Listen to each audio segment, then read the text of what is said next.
ఒక్క మాట చెప్పండి, ఒక్క మాట పాడారు కదా.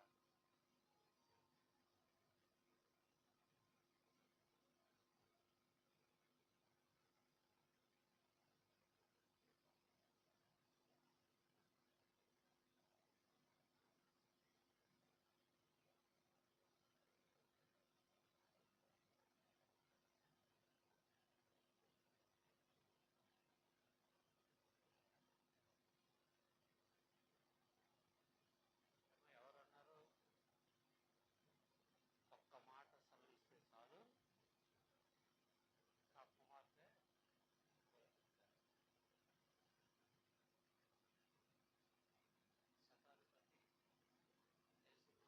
అంటే ఒక 100 మంది లేదా అధికారి అటువంటి వ్యక్తి యేసుప్రభువుకి వచ్చి బతిలాడుతాడు.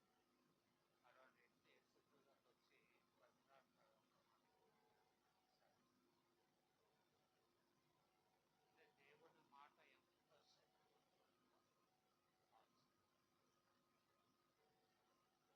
ఆయన ఊపిరే మహాబలమైంది. ఆయన ఊపిరి ఊదగానే సముద్రము మనకు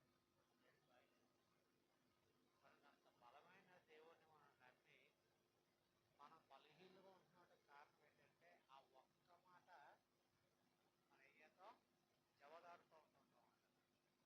ఆ మాట తీసుకోకుండా మనం నడుచుకుంటాం కనుక అనేక పరిస్థితులు మనం ఎదురవుతూ ఉంటాయి. కనుక ఏదేమైనా మరి చక్కటి దినాన్ని కుటుంబ ఆశీర్వాద పండుగ 32 సంవత్సరాలు మరి గడిచింది. 33 సంవత్సరంలోకి అడుగు పెట్టాం.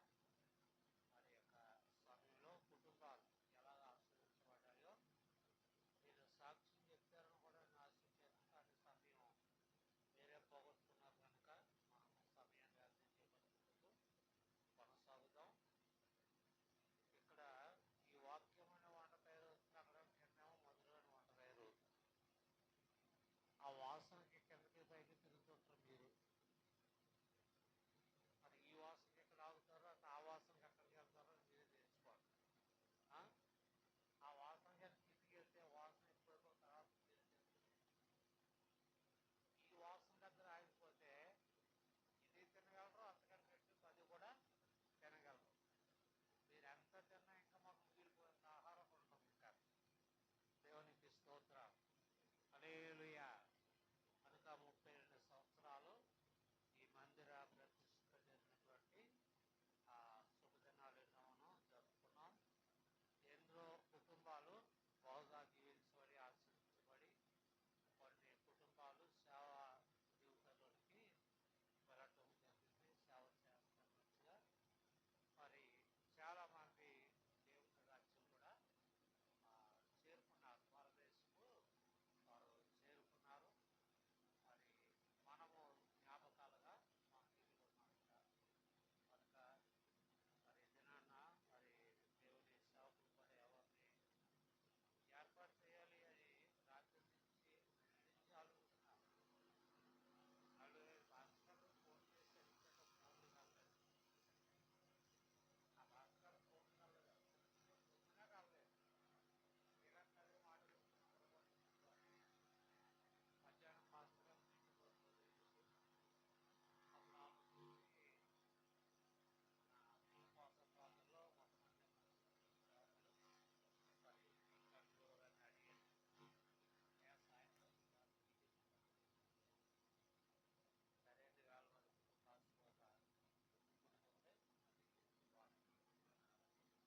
రాత్రి వేళ మహిమపరచబడును గాక. నన్ను ప్రేమతో ఆహ్వానించిన ప్రియ దైవ సేవకులు, పెద్ద సమానులు రెవరెండ్ రాజయ్య గారికి నా యొక్క ప్రత్యేకమైన వందనాలు. అలాగే సోదరులు, ప్రియులు, దేవుని సేవకులు ఐజక్ ఇమ్మానుయేల్ గారు, వారి కుటుంబానికి నా యొక్క వందనాలు. మీ అందరికీ ప్రభు పేరిట శుభాకాంక్షలు. దేవుడు మిమ్మల్ని అందరినీ సమృద్ధిగా దీవించును గాక. 32 సంవత్సరాలంటే చిన్న విషయం కాదు. దేవుని యొక్క మహాకృప చేత ఈ ప్రయాణంలో మీరందరూ కూడా ముందుకు కొనసాగారు. మరి ఆ దేవునికి కృతజ్ఞతలు చెల్లిస్తూ ఈ రోజున ఈ విధంగా కూడుకోవడం నిజంగా దేవుడిచ్చిన మహాభాగ్యం. ఈ సంవత్సరంలో దేవుని కృపలో భాగంగా 2వ పర్యాయం మీ మధ్య నిలబడడం నేను ఇది చాలా సంతోషదాయకమైన విషయంగా, మహాభాగ్యంగా ఎంచుతూ ఉన్నాను.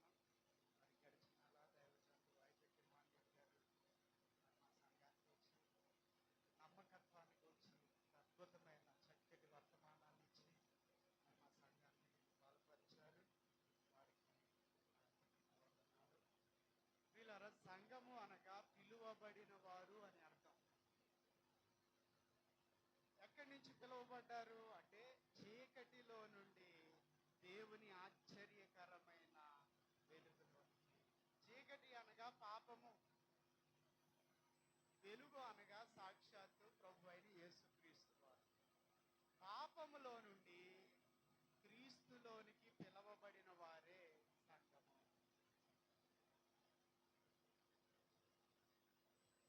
ఈ సంఘాన్ని దేవుడే పిలిచాడు. ఈ సంఘానికి దేవుడే శిరస్సు అయి ఉన్నాడు.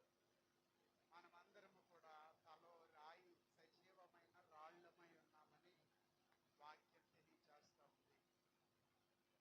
ఒక రోజున యేసయ్య అన్నారు, నా గురించి జనం ఏమనుకుంటున్నారా అని అడిగారు శిష్యులను. అప్పుడు శిష్యులు అన్నారు, ఆయన కొంతమంది ఏమో నువ్వు ఏలియా అనుకుంటున్నారు, కొంతమంది ఏమో ఇర్మియా అని అనుకుంటున్నారు, కొంతమంది ఏమో నువ్వు ప్రవక్తవు అనుకుంటున్నారు, మరికొందరేమో బాప్తిస్మం ఇచ్చే యోహాను. అప్పుడు యేసయ్య తన శిష్యుల వైపు తిరిగి అసలు మీరేమనుకుంటున్నారా అని అడిగారు. అప్పుడు పేతురు గారు లేచి అంటున్నారు, నీవు సజీవుడు అయిన దేవుని కుమారుడు అయిన క్రీస్తు. అప్పుడు యేసయ్య అంటున్నారు, నా తండ్రి బయలుపరిస్తేనే కానీ ఈ విషయం నీకు తెలియదు, కనుక ఈ విషయాన్ని నువ్వు దయచేసి ఎవరితోనూ చెప్పొద్దు. పేతురు, నువ్వు రాయివి, నేను నా సంఘమును ఈ బండ మీద కట్టుతున్నాను. పేతురు, నువ్వు రాయివి, నేను నా సంఘమును ఈ బండ మీద కట్టుతున్నాను. ఈ కథ మత్తయి సువార్త 16వ అధ్యాయంలో ఉంటుంది, 18, 19 వచనాలు. అయితే ఈ వాక్యాన్ని కొంతమంది తప్పుగా అర్థం చేసుకుంటూ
సంఘం ఒక కుటుంబంగా, లేకపోతే మన కుటుంబము ఆశీర్వదించబడాలంటే మనం 5 పనులు చేయాలి. మొట్టమొదటి పని, కుటుంబ పెద్దను గుర్తించి గౌరవించాలి. కుటుంబ పెద్దను గుర్తించి గౌరవించాలి. ఎఫెసీయులకు రాసిన పత్రిక 3వ అధ్యాయము 14వ వచనము. ఈ హేతువు చేత పరలోకమందును భూమి మీదను ఉన్న ప్రతి కుటుంబము ఏ తండ్రిని బట్టి కుటుంబమని పిలవబడుచున్నదో ఆ తండ్రి ఎదుట నేను మోకాళ్ళూని చాలండి. భూమి మీద ఉన్న ప్రతి కుటుంబము కూడా ఒక తండ్రిని బట్టి కుటుంబం అని పిలువబడుచున్నదట. ఆ తండ్రి ఎవరంటే దేవుడు. సో మన కుటుంబము ఆశీర్వదించబడాలి అంటే మనము మన కుటుంబ పెద్దను గుర్తించాలి. 2, ఆ కుటుంబ పెద్దను గౌరవించాలి. మీకు తెలుసు కదూ, భూమి మీద ఉన్న ప్రజలు ఒక రోజున పెద్ద గోపురాన్ని కట్టడానికి సిద్ధమయ్యారు. మనము ఆకాశాన్ని అంటే ఒక ఎత్తైన టవర్ కడదామని ప్రారంభించారు. కానీ ఒక రోజున పని అర్థాంతరంగా ఆగిపోయింది. కారణం వారు దేవునిని సంప్రదించలేదు. వారు దేవుని సహాయాన్ని కోరుకోలేదు. వారు దేవునిని అర్థించలేదు. వారు దేవుని యొక్క జోక్యాన్ని ఇష్టపడలేదు. వారంతట వారే సొంత పెత్తనం చేసి, వారంతట వారే సొంత ఆలోచన చేసి ఆ పని ప్రారంభించారు. అందుకంటే దేవుడు వారి భాషను తారుమారు చేశాడట. కట్టడం కడుతూ నీళ్ళు ఇమ్మంటేనేమో అడుసిస్తున్నారట, అడుసిమ్మంటేనేమో రాయిస్తున్నారట. అంటే ఒకరి భాష ఒకరికి అర్థము కావడం లేదు. అందుకనే దాన్ని ఏమన్నారంటే బాబేలు అన్నారు. బాబేలు అంటే అర్థం కన్ఫ్యూజన్, తారుమారు. దేవుడు వారి భాషను, అప్పటి వరకు భూమి మీద ఒకే ఒక భాష ఉండేదట. కానీ ఇప్పుడు ఒకరి మాట ఒకరికి అర్థం కావట్లేదు. దేవుడు వారి భాషను తారుమారు చేసేసాడు. అందుకు పని ఏమైందంటే అర్థాంతరంగా ఆగిపోయింది. ఈ విషయము ఆదికాండం 11వ అధ్యాయంలో మనం చూస్తాం. బాబేలు అంటే తారుమారు అని అర్థం. వారు కట్టకూడదా? ఎత్తైన గోపురం కట్టకూడదా? కట్టొచ్చు. కానీ వారు ఎక్కడ కూడా దేవుణ్ణి పిలవలేదు, దేవుణ్ణి అడగలేదు, దేవునిని సంప్రదించలేదు, దేవుని జోక్యాన్ని వారు కోరుకోలేదు. అందుకనే కట్టడం ఏమైందంటే ఆగిపోయింది. మన కుటుంబాలు ఆశీర్వదించబడాలి. మన కుటుంబాలు ఆశీర్వదించబడాలి అంటే మన అన్ని కుటుంబాలకు పెద్ద ఆయన ఒక ఆయన ఉన్నాడు. ఆయనను ముందుగా మనం గుర్తించాలి. రెండవది, ఆయనను మనము గౌరవించాలి. నేడు చాలా కుటుంబాలలో, నేడు చాలా సంఘాలలో ఆశీర్వాదం లేకపోవడానికి గల కారణం ఏంటో తెలుసా? వారు ఆ కుటుంబ పెద్ద అయిన దేవుణ్ణి గుర్తించడం లేదు, గౌరవించడం లేదు. నాకు తెలిసినంత వరకు ఈ సంఘం మీద సాతానుగాడు చాలా దాడులు చేశాడు, చాలా గలిబిలు కలిగించాడు. అయినా ఈ సంఘం ఇలా నిలబడిందంటే ఈ సంఘానికి కుటుంబ పెద్ద ఎవరో తెలుసు. ఆయనను దైవజనులు కానీ, వారి కుటుంబం కానీ, సంఘము కానీ వారు విడిచిపెట్టలేదు, వారు గౌరవించడం మానలేదు. ఆయన అంటి పెట్టుకుని ఉన్నారు గనక దేవుడు ఈ సంఘాన్ని ఆశీర్వదిస్తూ వచ్చారు. దేవునికి స్తోత్రం చెల్లిద్దాం. హల్లెలూయా. ఒకానొక పట్టణమునకు పోయి వ్యాపారము చేసి లాభము సంపాదించుకుందుము అనుకుని వారులారా, రేపేమి సంభవించునో మీకు తెలియదు. యాకోబు పత్రిక 4వ అధ్యాయము 13, 14 వచనాలు. ఒకానొక పట్టణానికి వెళ్ళకూడదా? ఏమండి, ఒకానొక పట్టణానికి వెళ్ళి వ్యాపారం చేయకూడదా? ఒకానొక పట్టణానికి వెళ్ళి లాభం సంపాదించకూడదా? తప్ప? ఇవేవి తప్పు కాదండి. ఒకానొక పట్టణానికి వెళ్ళడం తప్పు కాదు, వ్యాపారం చేయడం తప్పు కాదు, లాభం సంపాదించడం కూడా తప్పు కాదు. మరి ఎందుకు దేవుడు అట్లా మాట్లాడుతున్నాడు? రేపు ఏమి సంభవించినో మీకు తెలియదని ఎందుకు అంటున్నాడు అంటే, అక్కడెక్కడ కూడా దేవుని జోక్యము లేదు, దేవుని సంప్రదింపు లేదు, దేవుణ్ణి అడగడం లేదు. దాన్ని ఎలా చెప్పాలంట? దేవుని చిత్తమైతే నేను ఒకానొక పట్టణానికి వెళతాను, దేవుని చిత్తమైతే ఆ పట్టణంలో నేను వ్యాపారము చేస్తాను, దేవుని చిత్తమైతే అక్కడ నేను లాభము. ఆ మాటలేవి లేవట. అందుకనే దేవుడు దాన్ని తప్పు పడుతున్నాడు. అంటే ఈ మనుషులు వారి కుటుంబ పెద్దను, వారి వ్యాపారం యొక్క పెద్దను, వారి జీవనోపాధి యొక్క పెద్దను, తండ్రిని గుర్తించడము లేదు, గౌరవించడము కూడా లేదన్నమాట. సో కుటుంబాలుగా మనం ఆశీర్వదించబడాలి, సంఘంగా మనం ఆశీర్వదించబడాలి. అలా ఆశీర్వదించబడాలంటే మొదటి సూత్రము, మన కుటుంబ పెద్ద అయిన దేవుణ్ణి గుర్తించాలి, ఆ దేవునిని గౌరవించాలి. కొంతమంది ఏమండి దేవుణ్ణి అడుగుతూ ఉంటారు, ప్రభువా నాకు ఇల్లు నాయనా, నాకు స్థలం నాయనా అని. వారు చేసిన ప్రార్థన, దైవజనులు చేసిన కన్నీటి ప్రార్థన ఆలకించి దేవుడు వారికి గృహం కట్టుకునే సామర్థ్యాన్ని ఇస్తాడు, శక్తిని ఇస్తాడు. ఇప్పుడు ఇల్లు వచ్చిన తర్వాత గూడు మానేస్తారు, దేవుణ్ణి మర్చిపోతూ ఉంటారు, దేవుని నిర్లక్ష్యం చేస్తూ ఉంటారు. మరి దేవుడు నీకు తర్వాత మరొక మేలు ఎలా చేస్తాడు? మరింత ఆశీర్వాదంలోనికి నువ్వు ఎలా వెళతావు? పాస్టర్ గారు, దేవా నాకు ఒక వాహనం ఈయనైనా, నేను చిన్నగా వ్యాపారం చేసుకుంటానని అడుగుతారు దేవుడిని. దేవుడు వారికి వాహనం ఇచ్చిన తర్వాత కనీసం ఆ వాహనాన్ని ఒక్కసారి కూడా దేవుని పనిలో వాడరు. కొంతమంది అసలు ఈ మందిరము చుట్టుపక్కల ఎక్కడ కూడా కనబడరు. పాస్టర్ గారు ఈ వీధిలోంచి వెళ్తూ ఉంటే ఆ వీధిలోంచి వెళ్ళిపోతూ ఉంటారు. మందిరం ఉన్న వీధిలోంచి మానేసి వేరే వీధిలోంచి వారు ప్రయాణం చేస్తూ ఉంటారు. దేవుడు అటువంటి వారిని ఎలా ఆశీర్వదిస్తాడు? మనము కుటుంబ పెద్ద అయిన దేవుణ్ణి గుర్తించాలి, ఆయనను గౌరవించాలి. యోహాను రాసిన మొదటి పత్రిక 2వ అధ్యాయం 14వ వచనంలో, చిన్నపిల్లలారా నేను మీకు ఉత్తరం రాస్తున్నాను, మీకు విషయాన్ని తెలియజేస్తున్నాను, మీరు తండ్రిని ఎరిగి ఉన్నారు అంటున్నాడు.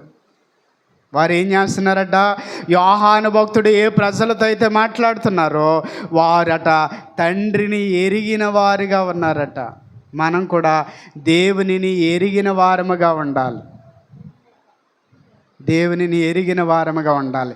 బైబిల్లో ఎక్కడైనా సరే ఎరుగుట, ఎరిగినట్లు, ఎరిగి అనే పదము ఉపయోగించబడినప్పుడు దాని అర్థం ఏంటో తెలుసా? ఆ వ్యక్తితో వ్యక్తిగత సంబంధం కలిగి ఉండడం. ఉదాహరణకి నరేంద్ర మోడీ గారు నాకు తెలుసు అన్నాను, ఆయన నాకు తెలుసు అని నేను చెప్పుకుంటే సరిపోద్దా? ఆయనకి నేను తెలియాలి కదూ, అవునా కదా? ఆయనకి నా పేరు తెలియాలి, నేను పరిచయం ఉండాలి, నేను ఎవరో తెలిసి ఉండాలి.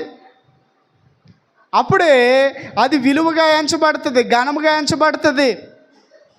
ఇక్కడ దేవునిని ఎరిగుట అంటే అర్థము, కుటుంబ పెద్ద అయిన దేవునిని ఎరుగుట అంటే అర్థము ఆయనతో వ్యక్తిగత సంబంధము కలిగి ఉండడము, ప్రార్థన ద్వారా సహవాసం చేయడం, ఆయన మనకిచ్చిన వాక్యాన్ని తరచుగా మనము చదవడము, దేవుని సహవాసములో మనం కొనసాగడము, ఇవన్నీ కూడా మనము చేయాలి. ఇదే ఎఫెసీయులకు రాసిన పత్రిక 4వ అధ్యాయం 6వ వచనంలో, అందరికీ తండ్రి అయిన దేవుడొక్కడే అని రాయబడ్డది. భౌతికంగా, శారీరకంగా మన తండ్రులు వేరు కావచ్చు, కానీ ఇక్కడ మనకున్నందరికీ కూడా ఒకే ఒక తండ్రి ఉన్నాడు, ఆయనే దేవుడు. కనుక ఆయనను గుర్తించడంలో ముందుండాలి, ఆయనను గౌరవించడంలో కూడా మనము ముందుండాలని ప్రభు పేరట నేను మీకు జ్ఞాపకం చేస్తూ ఉన్నాను. సో మనం ఎంత ఎత్తుకెదిగినా, ఎన్ని అద్భుతాలను చూసినా, ఎంత ఆశీర్వదించబడినా మన కుటుంబ పెద్ద అయిన దేవునిని మాత్రం మరవకూడదని ఈ రోజున నేను మీకు జ్ఞాపకం చేస్తూ ఉన్నాను. రెండవ సత్యము, రెండవ సూత్రము, కుటుంబ ఆశీర్వాదానికి కారణాలను చూస్తూ ఉన్నాం. రెండవ సత్యము, మందసాన్ని ఇంటికి తెచ్చుకోవాలి. సమూయేలు 2వ గ్రంథము 6వ అధ్యాయము 11వ వచనం, యెహోవా మందసము 3 నెలలు గిత్తీయుడగు ఒబేదెదోము ఇంటిలో ఉండగా యెహోవా ఓబేదేదోమును అతని ఇంటి వారందరినీ ఆశీర్వదించెను. అతనిని అతని ఇంటి వారందరినీ ఆశీర్వదించాడట. ఎవరతడు? గిత్తీయుడగు ఓబేదేదోము. గిత్తీయుడగు ఓబేదేదోము. ఈ విషయం దావీదు తెలుసుకుని, మహారాజైన దావీదు తెలుసుకుని, ఇదిగో కొత్త ఎద్దుల బండోడు సిద్ధం చేసి మేళ తాళాలతో, వాయిద్యాలతో, యాజకులతో, సంగీత నాదములతో ఆ మందసాన్ని తన యొక్క రాజనగరికి తీసుకురావడానికి వెళుతూ ఉన్నాడు. ఎందుకని అంటే ఆ మందసము ఆ గిత్తీయున ఇంటిలో ఉన్నప్పుడు అతని ఇంటి వారందరూ కూడా ఆశీర్వదించబడ్డారు. నేను అంటున్నాను, ఎవరి ఇంటిలో అయితే మందసం ఉంటుందో ఆ ఇల్లు, ఆ గృహము, ఆ కుటుంబము ఆశీర్వదించబడుతుంది. ఇందుకే మందసం అంటే ఏంటి? మందసం అంటే వాక్యము. మందసములో 3 ముఖ్యమైన ఒక పెట్టిలా ఉంటుందండి మందసం అనేది. ఆ మందసములో 3 వస్తువులు ఉంచమని యెహోవా దేవుడు చెప్పాడు. 1 అహరోను చిగురించు కర్ర, 2 మన్నా గల బంగారు పాత్ర, 3 నిబంధన పలకలు. 2 రాతి పలకలు. దేవుడు సీనాయి పర్వతం మీద 10 ఆజ్ఞలు రాసి ఇచ్చిన 2 పలకలు ఉన్నాయి కదా, రాతి పలకలు. వాటిని ఏమంటారంటే శాసనములు అంటారు, నిబంధన శాసనములు. నిర్గమకాండము 25వ అధ్యాయము 22వ వచనంలో రాయబడ్డది శాసనములు గల మందసము. ఏ మందసం అంట? శాసనములు గల మందసం. ఈ పెట్టి లోపల ఏమున్నాయంటే ప్రధానంగా శాసనాలు ఉన్నాయి. 2 రాతి పలకలు ఉన్నాయి. అంటే దాని అర్థము మందసాన్ని మన ఇంటిలో ఉంచుకోవడం అంటే వాక్యాన్ని మన ఇంటిలో ఉంచుకోవాలి. ఎవరైతే వాక్యాన్ని తమ గృహములో, తమ కుటుంబములో ఉంచుతారో వారు ఆశీర్వదించబడిన వారుగా ఉంటారు. చక్కగా వాక్యాన్ని వివరించే దైవజనులు మీకు ఉన్నారు. సంఘమనే కుటుంబంలో వాక్యం ఉన్నది.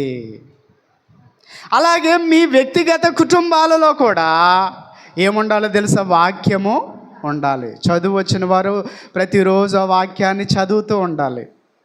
ఒకవేళ మీకు టీవీలో ఉన్నట్లయితే ఆ వార్డులో ఎక్కువగా దేవుని వాక్యం వినిపించే ప్రయత్నం మీరు చేయాలి. వాక్యాన్ని పెట్టుకోవాలి. కొంతమంది ఆ దేవుని ఛానల్స్ వచ్చినప్పుడు వాటిని దాటించేస్తూ ఉంటారు. ఆ మ్యూజిక్ ఈ మ్యూజిక్ పెడతారు. లేదు, ఆ వాక్యాన్ని మనం వినే ప్రయత్నం చేయాలి. దేవుడు ఇశ్రాయేలు ప్రజలతో చెప్పాడు, మీరు వాక్యాన్ని, ఆజ్ఞలను 3 చోట్ల ఉంచాలి. ఒకటి మీ గడప కమ్ముల మీద రాయాలి. 2 మీ నుదుట బాసికము వలె కట్టుకోవాలి.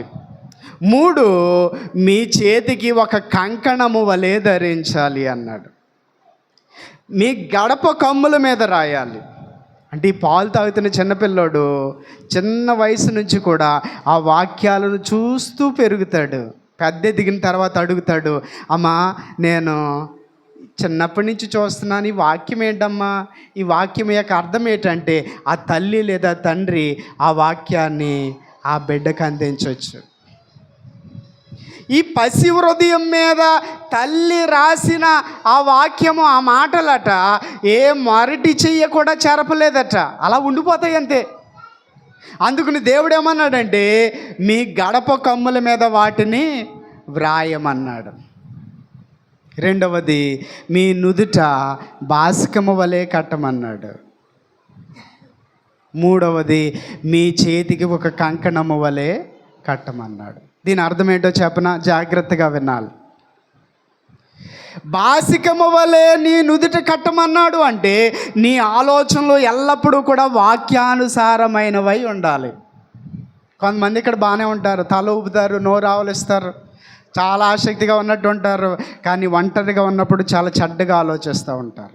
భయంకరమైన తొంటరులుగా ప్రవర్తిస్తారు. నువ్వు ఒంటరిగా ఉన్నా, బహిరంగంగా ఉన్నా, నీ తలంపులు, నీ ఆలోచనలు ఎల్లప్పుడూ కూడా వాక్యానుసారమైనవై ఉండాలి. అది దాని అర్థం. అంటే నిత్యము నీకు వాక్యం గుర్తుకు రావాలి, వాక్యం జ్ఞప్తికి రావాలి. నీ చేతికి ఒక బ్రాస్లెట్ లాగా కట్టుకోమన్నాడు అంటే దాని అర్థము నీ క్రియలు ఎల్లప్పుడూ కూడా వాక్యానుసారమైనవై ఉండాలి. నువ్వు చేసే పనులు వాక్య సంబంధమైనవై ఉండాలన్నమాట. అంటే నువ్వు ఏ పని చేసినా, కూర్చున్నా, లేచినా, పనిలోనికి వెళ్ళినా, పనిలోనికి వెళ్ళకపోయినా, ఉద్యోగం చేస్తున్నా, నిద్రపోతున్నా, ఏం చేస్తున్నా సరే ఎల్లప్పుడూ కూడా నువ్వు వాక్యానుసారమే జీవించాలి, వాక్య ప్రకారమే నువ్వు ప్రవర్తించాలి. చేసే ముందు ఆలోచించాలి, ఇది నా తండ్రి చిత్తమా కాదా, దీనివల్ల నేను నా యేసయ్యను ఏదైనా బాధపరుస్తున్నానా అని 1-2 సార్లు ఆలోచించి ఆ పని చేయాలి. వాక్యంలో చెప్పినట్టు నేను చేస్తున్నానా, వాక్యాన్ని నేను దాటిపోతున్నానా. 3వది గడప కమ్ములు అంటే అర్థం ఏంటో తెలుసా? నువ్వు బయటికి వెళ్ళేటప్పుడు వాక్యానుసారంగా ఉండాలి, లోపలికి వచ్చేటప్పుడు వాక్యానుసారంగా ఉండాలి. నేడు చాలామంది ఆదివారం క్రైస్తవులు అయిపోయారు.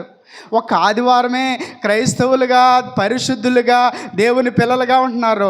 మిగిలిన 6 రోజులు కూడా ఇష్టానుసారంగా జీవిస్తున్నారు. లేదు, నువ్వు లోపల దేవుని బిడ్డగానే ఉండాలి, బయట దేవుని బిడ్డగానే ఉండాలి. గృహం లోపల వాక్య సంబంధమైన మనిషిగానే ఉండాలి, గృహం బయట కూడా వాక్యానుసారంగానే నువ్వు జీవించాలి. అది దాని అర్థం. ఇక్కడ విషయానికి వస్తా ఉన్నా, మందసము నీ ఇంట్లో ఉండాలి. మందసం అంటే వాక్యము నీ ఇంట్లో ఉండాలి.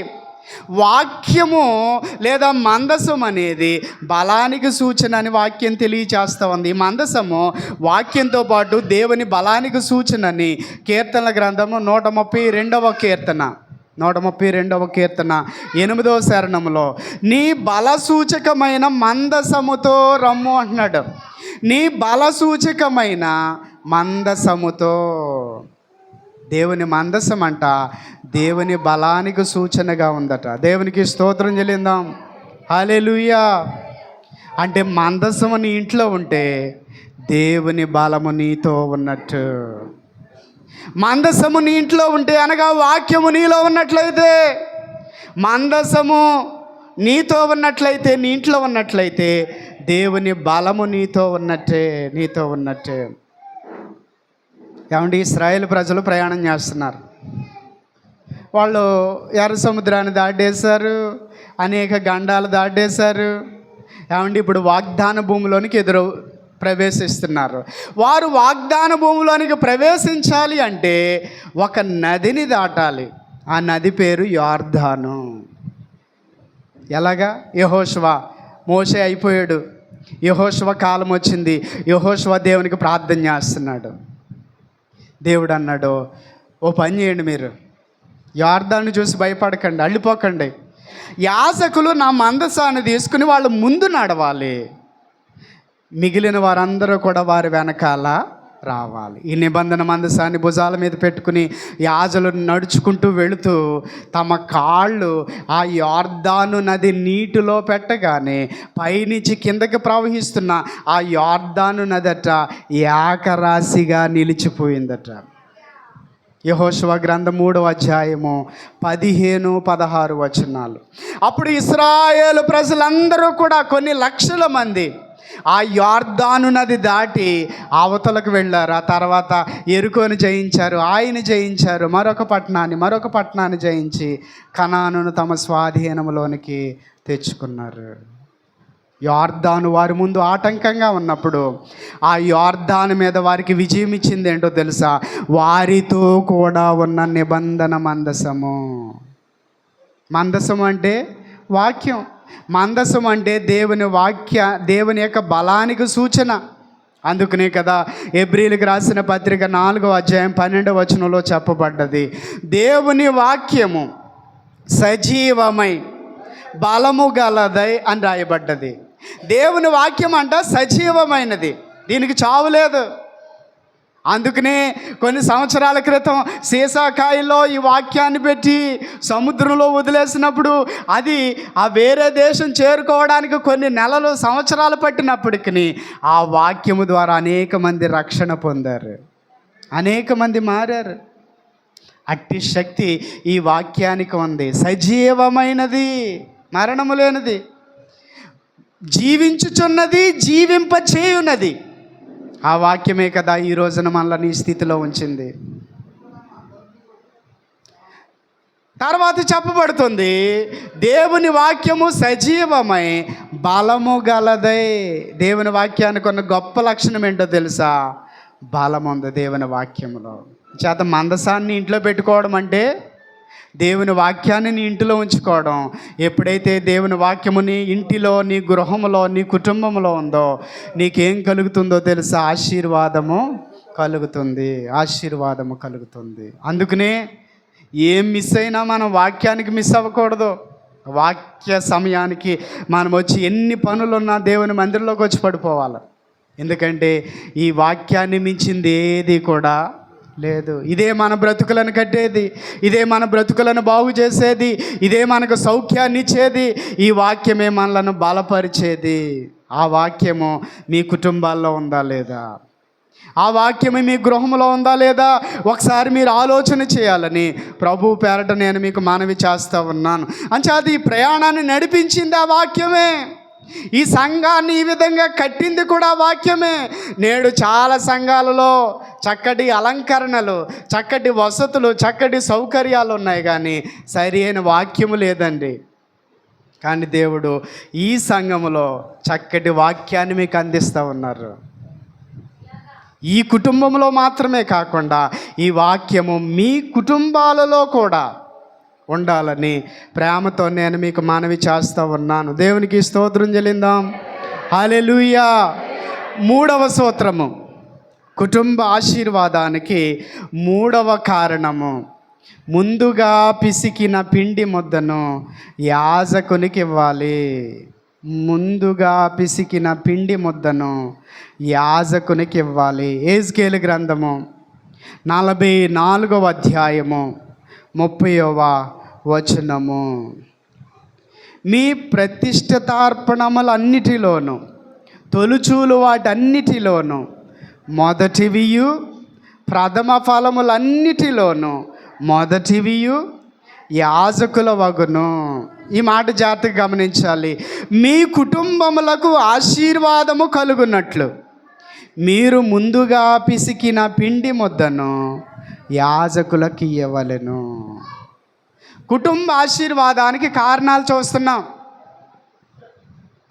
మన కుటుంబాలు ఆశీర్వదించబడాలి అంటే మనం చేయవలసిన 3వ పని ఏంటంటే, ముందుగా పిసికిన పిండి ముద్దను యాజకునికి ఇవ్వాలి. మీకు గుప్పుళ్ళు తీసే అలవాటు ఉందా? ఉంటే నిజంగా మీరు ధన్యులు. కొన్ని చోట్ల దీన్ని మర్చిపోయారు. ఏదో కొన్ని బియ్యం తీసుకుని ఆ బాక్సులు వేసుకుని వచ్చేయడం కాదు. మనము ఆ ఎసట్లో బియ్యం వేసే ముందు, ఆ బియ్యం కడిగే ముందు దానిలో నుంచి ఒక గుప్పుడు తీసి పక్కన పెట్టడం మనం నేర్చుకోవాలి. దానిలో గొప్ప ఆశీర్వాదం ఉంది, దానిలో గొప్ప దీవెన ఉంది.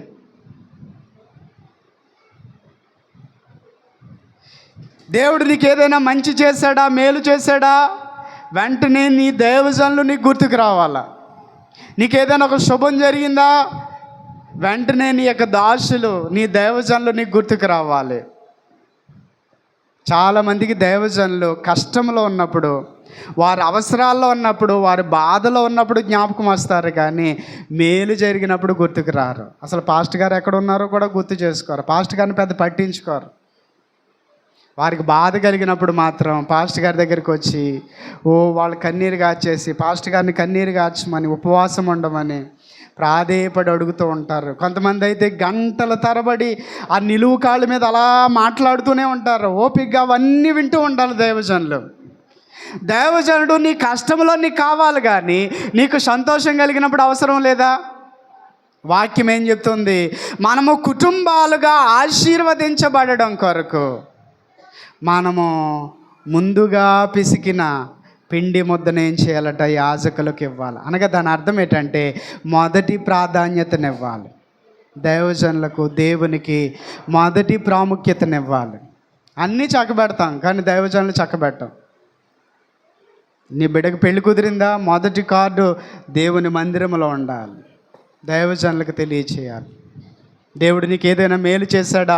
మొదటిగా దాన్ని దేవునికి తెలియచేయాలి. నువ్వేదైనా ఒక మంచి వంటకం చేసుకున్నావా? నీ దైవజనులను జ్ఞాపకం చేసుకోవాలి. అదే వాక్యం యొక్క అర్థము. అప్పుడు దేవుడట మన కుటుంబాలను ఆశీర్వదిస్తాడు. మీ కుటుంబములకు ఆశీర్వాదము కలుగునట్లు మీరు ముందుగా పిసికిన పిండి ముద్దను యాజకునికి ఇవ్వవలెను.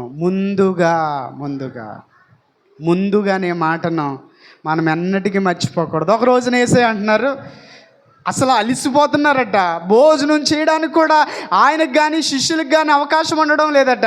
శిష్యులను అంటున్నారు, మీరు ఆ ఏకాంత ప్రదేశానికి వెళ్ళి కాస్త విశ్రాంతి తీసుకోండి అన్నారట. యేసయ్య శిష్యులు అందరూ కలిసి యువతల నుండి అవతలకు వెళుతున్నారర్రా. వీళ్ళు యువతల నుండి అవతలకు వెళ్ళే లోపు జనసమూహం అట అవతలకు వెళ్ళడానికి నీటి మార్గం ద్వారా కాకుండా కాలినడకన చుట్టూ తిరిగే వెళ్ళే మార్గం ఉందట.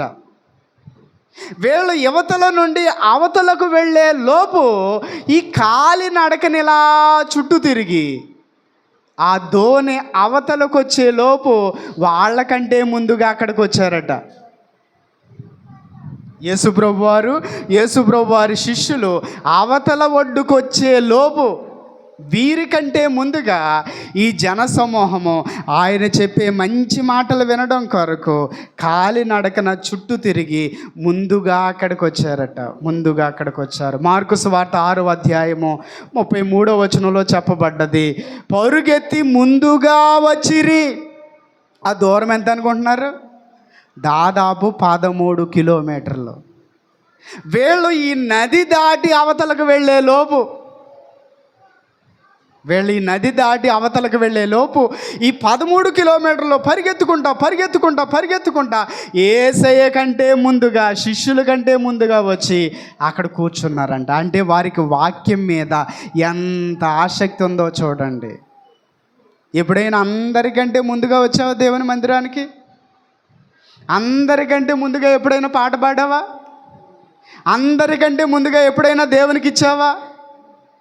అందరికంటే ముందుగా ఎప్పుడైనా దైవజనులకు వందనాలు చెప్పావా? వాక్యం ఏం చెప్తుందంటే, ముందుగా పిసికిన పిండి ముద్దను. ఇక్కడ కొంతమంది ప్రజలు కనబడుతున్నారు, ముందుగా పరిగెత్తుకుంటూ వచ్చారట. 13 కిలోమీటర్లు అంటే చిన్న మాటలా? కానీ వారికి ఆ గురువు మీద, ఆ బోధకుని మీద, ఆ దైవజనుని మీద ఉన్న ఆసక్తి అలాంటిది. అంతగా వారు యేసయ్యను ప్రేమించారు, యేసయ్య మాటలను ప్రేమించారు కనుకనే వారు దీవించబడ్డారు. ఒక రోజున యేసయ్య సీమోను అని ఒక వ్యక్తి ఇంట్లో ఉన్నారు. ఇలా కాళ్ళు వెనకబెట్టుకొని ఒక పాపాత్మురాలైన స్త్రీ వచ్చి జటమాంసి అత్తరు బుడ్డిని పగలగొట్టి ఆయన పాదాల మీద పోసింది. అక్కడ ఉన్న ఆయన అంటున్నాడు, ఎందుకు ఇది ఇలా వేస్ట్ చేసేసుకున్నా? అమ్మితే బోళ్ళు డబ్బులు వచ్చినాయి కదా, బేదలకు ఇవ్వబోయావా అంటున్నాడు. అప్పుడు యేసయ్య అంటున్నారు, బేదలు ఎల్లప్పుడూ మీతో ఉంటారు, నేను ఎల్లప్పుడూ మీతో ఉండను. ఈమె ముందుగా నన్ను అభిషేకించింది. మార్కు సువార్త 14వ అధ్యాయము 8వ వచనం, ఈమె నన్ను ముందుగా మరణం కొరకు అభిషేకించింది అని చెప్తున్నాడు. అక్కడ చాలామంది మనుషులు ఉన్నారు, వారెవ్వరూ కూడా యేసయ్యను ముందుగా అభిషేకించలేదు. కానీ ఈ స్త్రీ తనకున్న జీవనం అంతా కూడా, తన భవిష్యత్తు అంతా కూడా తీసి దానిని పగలగొట్టి యేసయ్య పాదాల మీద పోసి తన తలకురులతో ఆయన పాదాలు తుడుస్తూ ఆయనను ఏం చేసిందంట? అభిషేకించిందట. దేవునికి ఇచ్చింది. దైవజనులకు ఇవ్వడం అంటే సాక్షాత్తు దేవునికి ఇవ్వడం. కొంతమందికి ఈ ఇచ్చుట అనే విషయం ఇష్టం ఉండదు, కానీ దీనిలో గొప్ప ఆశీర్వాదం ఉంది, గొప్ప దీవెన ఉంది. ఇది చెప్పకపోతే నేను ఒక అబద్ధికుడిని అవుతాను, ఒక దొంగను అవుతాను. ఈ విషయం మీకు చెప్పకపోతే నేను ఒక స్వార్థపరుడిని అవుతాను. దేవునికి ఇచ్చి, దైవజనులకు ఇచ్చి నేను దీవించబడ్డాను. మీరు కూడా దీవించబడాలి. అలా చెప్పకపోతే నా అంత స్వార్థపరుడు ఎవరు ఉండరేమో. నాకు మాత్రమే నా దీవెన, మీకొద్దా? మీరు కుటుంబాలుగా ఆశీర్వదించబడాలి అంటే ముందుగా పిసికిన పిండి ముద్దను ఏం చేయాలంటే దేవునికి ఇవ్వాలి. అక్కడ వేసే ఒక చక్కటి మాట చెప్పారు స్త్రీ సందర్భంలో. ఏమని అన్నారంటే, ఎక్కడైతే నా సువార్త ప్రకటించబడుతుందో అక్కడ ఈమెను గూర్చి ప్రశంసించబడుతుంది. అంటే ఈమె చేసిన కార్యాన్ని యేసయ్య సువార్తతో సమానంగా ఎత్తి చూపిస్తున్నారు, ఎలివేట్ చేశారు. ఈమె చేసిన ఇచ్చుట అనే కార్యాన్ని యేసయ్య సువార్తతో సమాంతరంగా ఎత్తి మాట్లాడుతున్నారు, హెచ్చించి మాట్లాడుతున్నారు. ఎక్కడైతే నా సువార్త ప్రకటించబడుతుందో అక్కడ కూడా ఈమె చేసిన కార్యము పొగడబడుతుంది, గొప్పగా చెప్పబడుతుంది. అంటే ఇచ్చుట అనేది దేవుడు చేసిన ఆ రక్షణ కార్యముతో సమానం. దేవునికి ఇచ్చుట అనేటటువంటిది దేవుడు చేసిన పుణ్యదాన బలియాగముతో సమానం. దేవునికి ఇచ్చుట అనేటటువంటిది దేవుని సువార్తతో సమానం. ఎంత ధన్యతతో చూడండి. నువ్వు దేవుని పనిలో విత్తుతున్నావంటే, దైవజనులకు ఇస్తున్నావంటే అది నువ్వు సువార్తతో సమానమైన పని చేస్తున్నావని ప్రభువు పేరట నేను మీకు జ్ఞాపకం చేస్తూ ఉన్నాను. కనుక మనము కుటుంబాలుగా ఆశీర్వదించబడాలి. కుటుంబాలుగా ఆశీర్వదించబడాలి అంటే మనం చేయవలసిన ఆ మూడవ పని ఏంటో తెలుసా? ముందుగా పిసికిన పిండి ముద్దను యాజకులకు ఇవ్వాలి. మొదటి విషయం చెప్తారా? కుటుంబ పెద్దను గుర్తించి గౌరవించాలి. రెండవ విషయం, మందసాన్ని ఇంటిలోనికి తెచ్చుకోవాలి. మూడవది, ముందుగా పిసికిన పిండి ముద్దను యాజకులకు ఇవ్వాలి. నాలుగవ సత్యము, దేవుని దయను ఆశ్రయించాలి. దేవుని దయను ఆశ్రయించాలి. సమూయేలు రెండవ గ్రంథము 7వ అధ్యాయము 29వ వచనం. దయచేసి నీ దాసుడనైన నా కుటుంబము నిత్యము నీ సన్నిధిని ఉండునట్లుగా దానిని ఆశీర్వదించుము. యెహోవా నా ప్రభువా, నీవు సెలవిచ్చి ఉన్నావు. నీవు నీ ఆశీర్వాదము నొంది నా కుటుంబము నిత్యము ఆశీర్వదింపబడునుగాక. సమూయేలు 2వ గ్రంథము 7వ అధ్యాయము 29వ వచనం. చూడండి, దావీదు దేవునికి మందిరం కట్టాలనుకున్నాడు. దేవునికి మందిరం కట్టాలని అనుకున్నప్పుడు ఆ ప్రయత్నాలు మొదలు పెడుతూ ఉండగా దేవుడు ప్రవక్త ద్వారా దావీదుతో మాట్లాడి, దావీదు, మరి నువ్వు ఆగిపో, నేను నీ సంతానాన్ని స్థిరపరుస్తున్నాను, నీ సింహాసనాన్ని స్థిరపరుస్తున్నాను, నీలో నుండి వచ్చిన నీ కుమారుని ద్వారా నేను నాకు మందిరాన్ని కట్టించుకోబోతున్నాను అన్నప్పుడు దావీదు తబ్బిబ్బు అయిపోయి సంతోషముతో నిండిపోయి, అయ్యా నేను ఎంతటి వాడిని ప్రభువా, నా